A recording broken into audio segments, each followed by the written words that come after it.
try and impart our children the instincts and the creativity. When a child learns in a fun way and never feels the burden of learning, and yet remembers everything that you learn. The idea is to understand and bridge the gap of learning and not assess the child or his IQ or his intelligence by one sheet of paper. Everything is rapidly changing around us, and things are getting obsolete, and things are, are very getting very dynamic.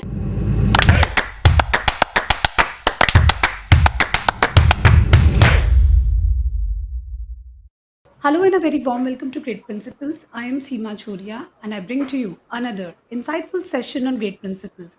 Joining me in conversation is my very thoughtful educator of the day, Miss Maya Alfred Fernandes. She is principal of the Downtown School, Guwahati. Welcome to Great Principles, ma'am. I'm really honored to have you with me today. Thank you. It's a privilege. Thank you so much. Ma'am, today we'll be discussing a lot on transforming education and how what things to be done. But before that, let us understand a little about you. What motivated you to be an educator? What has been your once upon a time like? Let's hear it from you. Well, this is a very interesting story and a longer one, but to cut short, I actually embraced the teaching field accidentally. I'm an army wife. My husband serves the country, and that eventually brought me to a point where I had to choose a career, and education, or rather teaching, was one of the easiest and the best possible option at the location that he was posted. And that's how my journey began. And I did not realize it, but suddenly teaching became my ikigai, something that I really enjoyed. And that motivated me to get my degrees in place, because otherwise I come from a commerce background with an MBA degree in human resources, which was like totally away from the teaching scenario. But once I started teaching, I fell in love with the profession. And like I always keep teasing my colleagues that I'm a teacher by passion and choice and not by education. So that is how was my once upon a time, that's how I started my journey into teaching.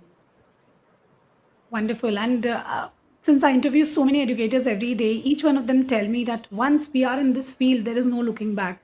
We just love this profession and we just don't want to change it. So is it the same goes with you? Absolutely. Like I said, teaching has become my ikigai. Guy, yes. I have had the privilege of going to the nooks and corners of our country, thanks to my husband.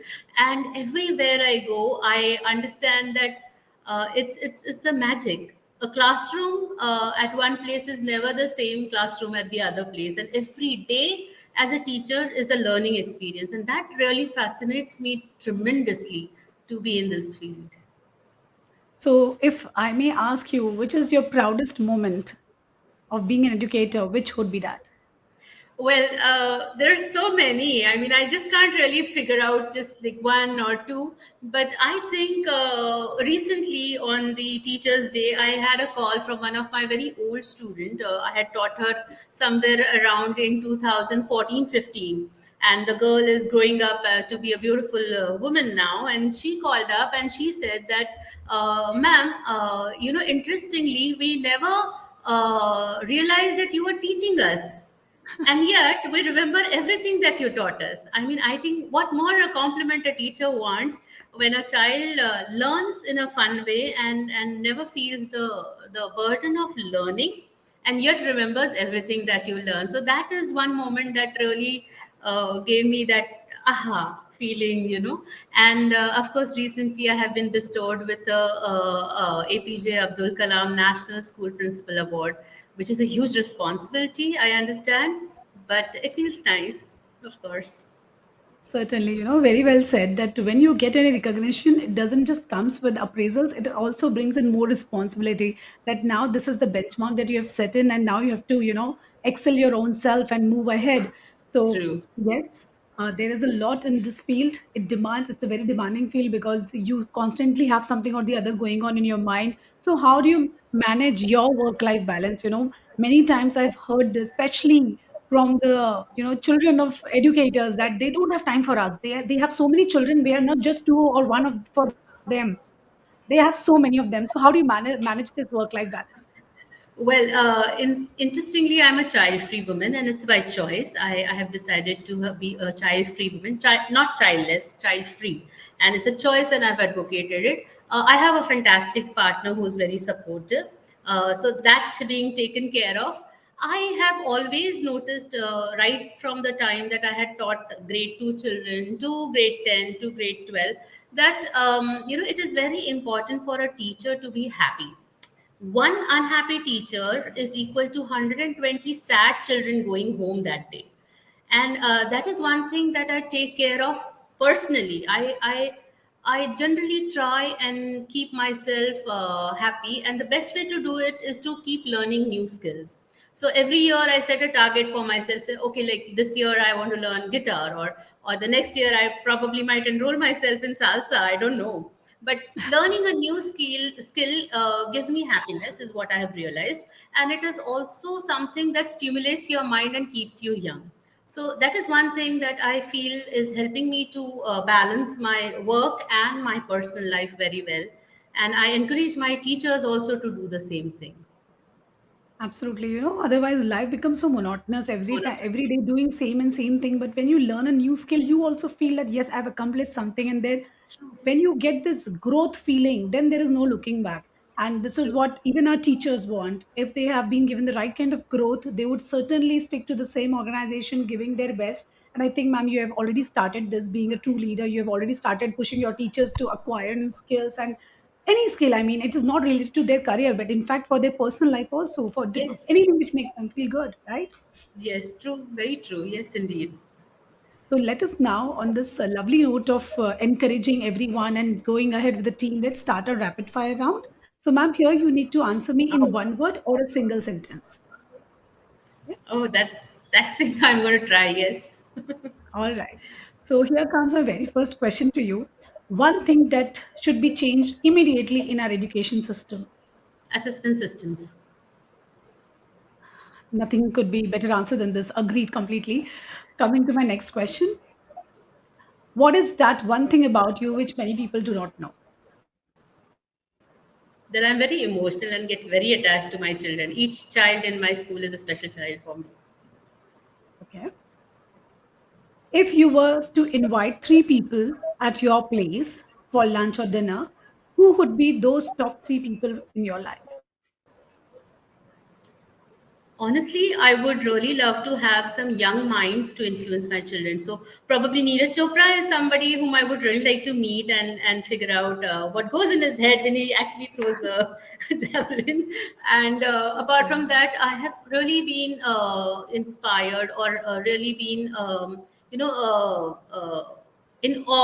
of Usain Bolt, because I think it needs a lot of discipline to reach where he has reached. So that is another sports person again that I would like to. And Sudha Murthy ji, I think she is one lady who's so silently creating a world which is so beautiful for all of us, through her stories, through her charity or whatever. So I would love to meet her someday for sure. Lovely choice of people, I must say. Great. So, this shows me that you have a keen interest in sports also when you call upon these people. So, what is that you do when you're not working? What are your hobbies? Well, I was running marathons for a few years before a small injury that made me stop running marathons. But apart from that, I love to drive alone. I've just come back from a solo trip to Tawang. I drove all by Oh, myself to Tawang from Guwahati, and it was a wonderful therapeutic trips. I love to go solo and travel and drive around solo. So that is one thing that I enjoy the most when I'm not working. wow, great. So, ma'am, these excursion, like you go on a solo trip, and that is therapy for you. So, what do you think that we should have these small excursion for our students also, and how the travel with their peer can encourage more learning experience, can enrich the learning Absolutely. experience? Absolutely. Like I have traveled far across, and there are countries like I remember my one of my trips in Africa where I was backpacking. I had a bunch of school students over there, and what they were doing was they wanted to do the bungee jumping, and I was also waiting for my turn for the bungee jumping, and we were having those discussions together. And the kids were like trying to manage money. It was $100 one jump, And I said, how are you managing it? And they said that we work in a farm of the owner of this bungee jump. You know, the bungee master has a small farm. So we work there, and he gives us food and stay, and he gives us some allowance. And that allowance is what we have gathered together, and we are doing a bungee. And it's not that the children were from a society where they could not afford that, but that was a True. fantastic learning experience. And look at the camaraderie. I mean, they were all together, they were all enjoying themselves together, they were all learning together. So I highly recommend that such kind of excursions are very much important, not just for the children but even for the parents. You know, just go solo. Right. Absolutely. So, moving ahead to my next question. According to you, what should be ideal school hours every day for the child to develop holistically? Well, when you say school, we now encompass, like, for example, the downtown school that I work with is a premium day boarding school. So we have activities, we have, classes for their own passions. We have a nap room, which is a very unique feature of our school. Like anybody in my school, whoever wants to sleep or take a nap is permitted to go to the nap room, right from the teachers to the staff to the support staff. Like, because I strongly feel that that is something that should not hinder the learning. So, when we're talking about school hours, if you're looking at the study part, I think approximately 4 hours a day are decent enough for having the teaching learning session of academics. But if you look at the activities and the co-curricular entertainment that the child needs and the holistic development of the child, I think a good 6 7 hours of a school is a wonderful timing. Yes. Absolutely, ma'am. Moving ahead to my next question. Last night only I received a text from my friend that do you know any counselor who can deal with exam pressure? So, ma'am, we would like to know from you a tip for our dear parents how they can relieve the exam pressure. And I really don't know from where does this pressure builds up in the students of today, the exam pressure. So, advice from you. Well, I'm no person to advise per se, because whatever little experience I have had, I think we have just make a hue and cry of the examinations. The CBSC, the NEP, NFC, everybody keeps telling us that examinations are not to assess the learning, or rather the IQ of a child. It is to assess that how far we have been able to deliver the learning to the child. So technically, like for in our school, we call it teaching learning assessment, and we don't call it examinations, because it is also an examination, or if I want to say examination, it is also a test that how better my teacher has been able to convey the concepts. Like, for example, in our school, we have a child who is unable to write for certain medical reasons. So we don't have a written examination for him. We have an oral examination for him. Because the idea is to understand and bridge the gap of learning, and not assess the child or his IQ or his intelligence by one sheet of paper. So I think the first thing that the parents should do is, stop giving so much importance to examinations and marks. Play it down for the child, because what's the point of scaring a child? No fun. So that would be my advice. Very true. And along with that, my dear parents, stop labeling the child also. Many a times we just label the child, you don't know anything, you are good for nothing, you're useless. So all these words, they're very harsh words and they actually have a very long impact on the child. Oh Long-term yes, impact is there. So please don't label your child. He's himself in his own identity, comfortable, whatever he's going to do, he is definitely going to make something for his living. Now we'll have some absolutely. very quick and fast questions with you, ma'am. So tea, coffee, or what else is your elixir of the day? T, always a T. A tea person, all right. Movies, podcasts, or series, what interests you the most? Definitely not the series, movies. I would go for the movies. Okay. Which Bollywood star is your favorite? Well, judge me if you want, but it's Mr. Khan, Salman Khan. Salman Khan, all right. So Salman Khan fan. Okay. Any favorite movie which you'd like to name here and which also gives entertains you as well as help you to overcome your own obstacles? Yes, there's a beautiful movie called A Little Boy. It's a story of a small boy who's waiting for his father, and it's one of the finest movie. And I encourage all my children to watch that movie. at least once. So yes, that is one movie of hope, of faith, that really encourages me. One thing from the past that you would like to bring in, from the past student life that you would like to bring in current students' life. I think the friendship, Yeah. because we didn't had the distractions of mobiles and video games, so we were really friends through thick and thin. So I think that part, yes. Okay. The last question in this round, the most important skill every student must acquire before they enter into the job world or they become an entrepreneur or stand on their own feet. Well, I think cooking. Cooking. I strongly suggest everybody to learn how to cook. Wow, great. So it was great to hear you in this section. Now we have reached to the last question of the show. This is also called the expert talk question. So, ma'am, here I would like to discuss something about how things have changed. Like when we were students, and now when these kids are there, you are having so much experience of so many years. Now it's no more the millennial era that we can just continue the way we were. Everything is transforming, especially COVID.